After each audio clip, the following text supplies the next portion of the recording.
Michael Jackson. On June 25, 2009, at 100 North Carrollwood Drive in Los Angeles, 50-year-old Michael Jackson sat on his bed and watched his personal physician, Dr. Conrad Murray, fill a syringe and push the needle into his arm. Michael hadn't slept in 3 days because he was terrified of the 50 concerts scheduled in London for his This Is It tour, and Conrad was there to inject sedatives until something knocked him out. Conrad injected Valium and waited, but 15 minutes later, Michael was still awake. Conrad injected lorazepam, and when that failed an hour later, he tried midazolam. By 7 a.m., after trying 5 sedatives, Michael was still pacing and begging Conrad for the drug he called his milk, a hospital anesthetic called propofol that Conrad had been giving him nightly for 2 months. Conrad was being paid $150,000 a month to keep Michael healthy for those concerts, so around 10:40 that morning he gave in, went to his medical bag, and pulled out a bottle of propofol. He grabbed a saline bag, cut a slit in the plastic, stuffed the propofol bottle inside to hide it, and hung the rigged bag on Michael's IV stand. The white liquid dripped into Michael's vein, and within seconds his eyes rolled back and his body went limp. Conrad watched Michael's chest rise and fall for a few minutes, then left the bedroom. In the bedroom, Michael lay with a pulse monitor clipped to his finger that tracked his heartbeat with a red light, but the device had no speaker. Around noon, Michael's breathing slowed, then stopped, and the monitor's red light went flat in silence. Conrad came back a few minutes later, touched Michael's wrist and neck, and felt nothing. He grabbed plastic bags and started stuffing empty propofol vials and the rigged IV bag inside, while Michael's bodyguard, Alberto Alvarez, stood in the doorway watching. After cleaning the nightstand, he told Alberto to call 911. Paramedics arrived 20 minutes later, and when they asked what drugs Michael had taken, Conrad listed the sleeping pills but never mentioned propofol hanging above the bed. Paramedics loaded Michael into an ambulance and rushed him to UCLA Medical Center, where doctors pronounced him dead at 2:26 that afternoon. 2 years later, a jury convicted Conrad of involuntary manslaughter, and he served less than 2 years before losing his medical license. Abraham Lincoln. On April 14, 1865, at 10:15 p.m., at Ford's Theater in Washington, D.C., actor John Wilkes Booth pressed a derringer against the back of 56-year-old President Abraham Lincoln's head and pulled the trigger. The bullet entered behind Lincoln's left ear and traveled diagonally through his brain, lodging behind his right eye and shattering the bone. Dr. Charles Leal, a 23-year-old Army surgeon who had graduated from medical school 6 weeks earlier and was watching the play from the audience, reached Lincoln first and found him slumped forward in his chair. Leal slid his hand behind Lincoln's head and found a bullet hole clogged with blood and matted hair. With no tools, Leal pushed his pinky finger past the first knuckle into the skull hole and dug out the clot. Blood sprayed across Leal's sleeve, and Lincoln gasped his first breath. 4 soldiers carried Lincoln across the muddy street to the Peterson House boarding house, slipping in the rain and almost dropping him as they struggled through the doorway. The bed was 5 feet 10 inches long, and Lincoln was 6'4", so they laid him diagonally with his knees bent and feet hanging off the edge. Around 11 p.m., Surgeon General Dr. Joseph Barnes arrived, opened a velvet case, and pulled out a silver Nelaton probe designed to locate bullets.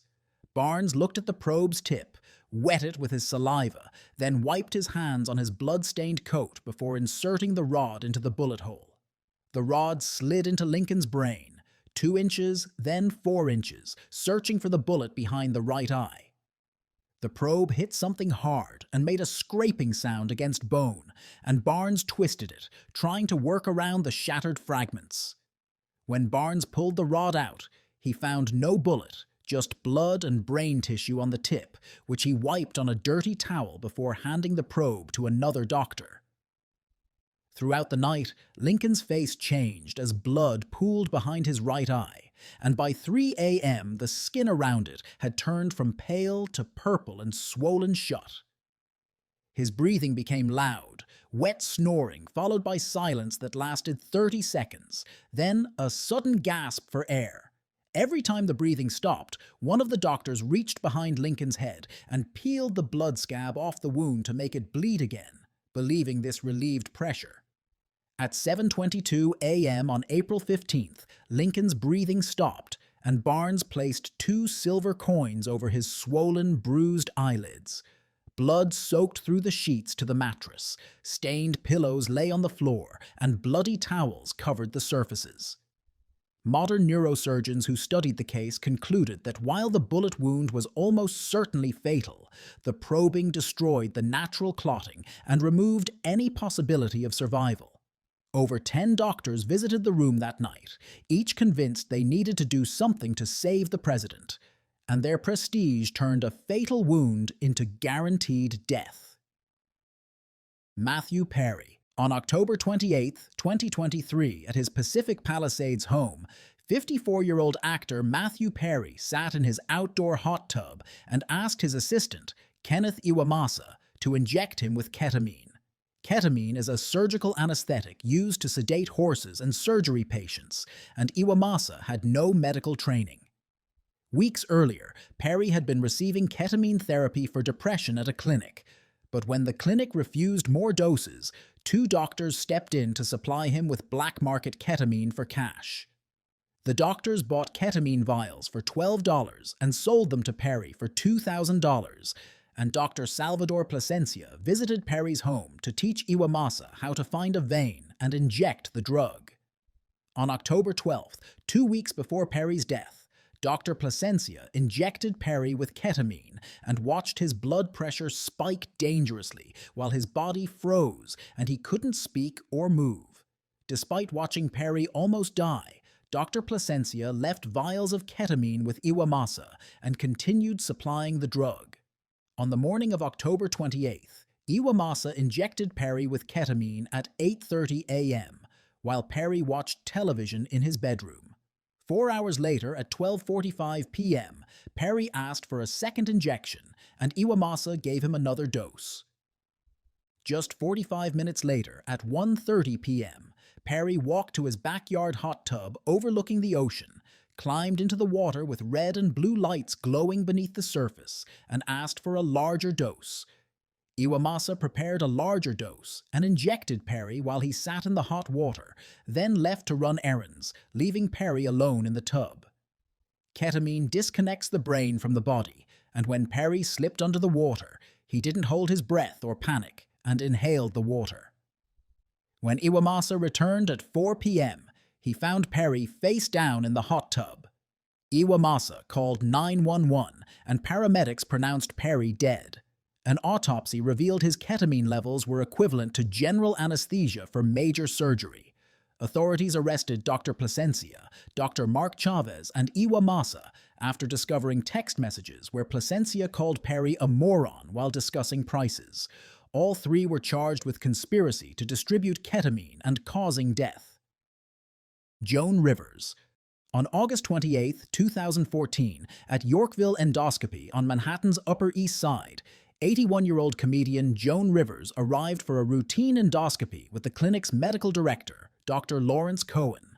Joan's personal throat doctor, Dr. Gwen Corrivan, showed up to observe, and Cohen allowed her into the procedure room, even though she had no credentials at that clinic.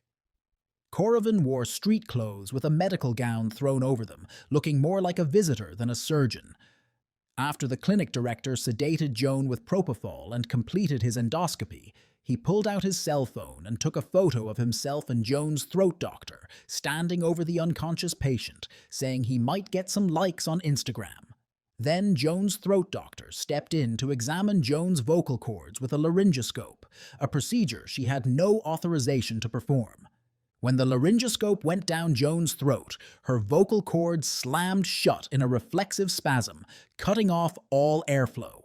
Oxygen levels on the monitor began dropping from 92% to 60%, and the anesthesiologist, Dr. Renuka Bankula, warned that Joan's throat was closing.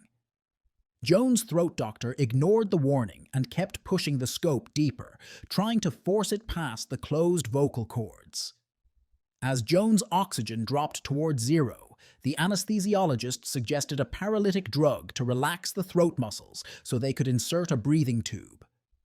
Both doctors refused, afraid the drug would damage Joan's famous voice, choosing her career over her life.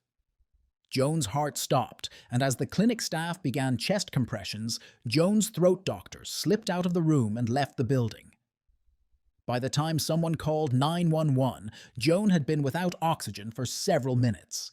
Paramedics rushed Joan to Mount Sinai Hospital, but she had suffered brain damage from lack of oxygen and never woke up. On September 4th, 2014, her family removed her from life support.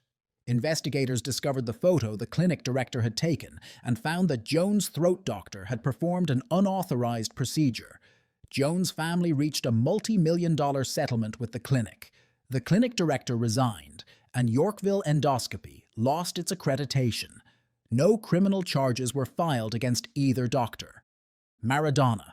On November 25, 2020, in Buenos Aires, Argentina, 60-year-old soccer legend Diego Maradona lay in a ground-floor playroom, recovering from brain surgery, performed 3 weeks earlier by his neurosurgeon, Dr. Leopoldo Luque. The brain surgery had successfully removed a blood clot, but Maradona's heart was pumping at only 30% capacity, and Luque sent him home with a psychiatrist and 2 nurses to manage his recovery. Maradona couldn't climb stairs, so the playroom became his bedroom, with a chemical toilet next to his bed and no medical equipment. In the days before November 25th, fluid from his failing heart pooled in his body, and his eyelids puffed up, his stomach swelled, and his ankles bulged over his shoes. Dr. Luque visited twice that week, saw the swelling, and left without ordering medication to drain the fluid or calling a cardiologist. The psychiatrist gave Maradona sedatives and psychiatric medications for his alcohol withdrawal, but no one gave him anything to drain the fluid or support his failing heart. The doctors ordered the nurses not to disturb him while he slept. On the night of November 24th, one of the nurses opened the door around 11 p.m. and found Maradona with his face pale and his chest wheezing with every breath. Over the next 12 hours, fluid filled his lungs and he gasped for air while the nurses sat outside his door. The nurses heard sounds from the room but followed their orders and stayed outside. At 11:30 the next morning, psychiatrist Agustina Kosachov pushed open the door for her routine visit and found Maradona motionless on the bed, his skin cold and his body rigid. A nurse pressed her mouth to his and tried to force air into his lungs, but his chest didn't rise. That morning, Dr. Luque drove toward the house and recorded a voice message calling Maradona a fat man who was going to die shitting himself. An autopsy found fluid in Maradona's lungs and a heart weighing 500 grams, twice the weight of a healthy heart. A medical board filed homicide charges with eventual intent against 8 members of the medical team, including Dr. Luque and psychiatrist Kosachov. On the nightstand beside his bed, an untouched sandwich sat from the night before. King George V. On January 20th, 1936, at Sandringham House in Norfolk, England, 70-year-old King George V sat upright in a chair because bronchial pneumonia and heart failure made it impossible to breathe lying down. The king drifted in and out of consciousness, while his royal physician, Lord Dawson of Penn, stood at his bedside checking his pocket watch. At 9:30 p.m., Dawson wrote a bulletin that read, "The king's life is moving peacefully towards its close," and sent it to the press. By 10:30 p.m., Dawson realized the king was not dying fast enough to meet the morning deadline. If the king died after midnight, the announcement would miss the Times and appear instead in the evening tabloids read by the working class, which Dawson considered inappropriate. Dawson called his wife in London and told her to tell the Times to hold the presses. Earlier that evening, when Nurse Catherine Black tried to give the king a sedative, he opened his eyes and muttered, "God damn you." Now the king lay unconscious in his chair, and Dawson prepared a syringe with a mixture of morphine to stop his breathing and cocaine to speed the morphine to his brain. Because the king's failing heart was too weak to circulate drugs from the arm, Dawson ordered Nurse Black to inject the mixture into the jugular vein in his neck. Nurse Black refused, her hands shaking as she held the syringe. Dawson stepped closer and told her he would take moral responsibility as the king's physician, and she was simply following orders. At 11 p.m., the needle entered the king's neck. The cocaine stimulated the remaining circulation, carrying the morphine to the king's brain, and at 11:55 p.m., his breathing stopped. Dawson checked his pocket watch, picked up the telephone, and called the newspaper. The king's death appeared in the Times morning edition on January 21, 1936, as Dawson had planned. And for 50 years, history recorded that King George V died peacefully of natural causes. In 1986, Dawson's private diary was opened and revealed his confession. "I determined to determine the end and injected morphine and shortly afterwards cocaine to ensure the announcement should appear in the morning papers rather than the less appropriate evening journals."